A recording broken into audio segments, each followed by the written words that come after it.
ছাৰবাইদেউসকল, এইখিনিতে আপোনালোকে আমাক সুধি আছিলে যে মাৰ্চ মাহৰ দৰমহা আৰু পেঞ্চন কেতিয়া লাভ কৰিব। এই সম্বন্ধে আপোনালোকে সুধি থকাত আমি 1 মিনিটৰ এটা সৰু ভিডিঅ'ৰ জৰিয়তে এয়া ক'বলৈ ওলাইছোঁ যে ইতিমধ্যে বিত্ত বিভাগৰ ফালৰ পৰা যি জাননী প্ৰকাশ পাইছিলে তাত কোৱা হৈছিলে যে 4 তাৰিখৰ পৰা বিলসমূহ মোকলাই দিয়া হ'ব।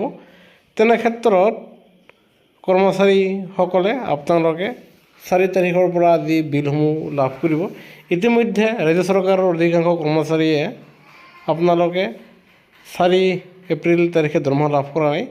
তেনে ক্ষেত্ৰত পৰৱৰ্তী যি সোমবাৰে 6 তাৰিখৰ পৰাহে আপোনালোকৰ একাউণ্টত আপোনালোকৰ টকাকেইটা পাবলৈ সক্ষম হ'ব। আনহাতে বহুতো পেঞ্চনাৰসকলৰ আপোনালোকে 2 এপ্ৰিলত দৰমহা লাভ কৰিছে। আনহাতে যদি আন পেঞ্চনাৰসকলে যদি লাভ কৰা নাই তেনেহ'লে আপোনালোকেও সোমবাৰৰ পৰা আপোনালোকে পেঞ্চনৰ টকাকেইটা পাবলৈ সক্ষম হ'ব। আৰু এয়া আপোনালোকৰ যি কমেণ্টৰ উত্তৰটো আমি আগবঢ়ালোঁ। ভিডিঅ'টো নিশ্চয় লাইক দিব। আনহাতে আপোনালোকৰ প্ৰতিটো শেহতীয়া খবৰ আমাৰ চেনেলটো ছাবস্ক্ৰাইব কৰিবলৈ নাপাহৰিব। ধন্যবাদ।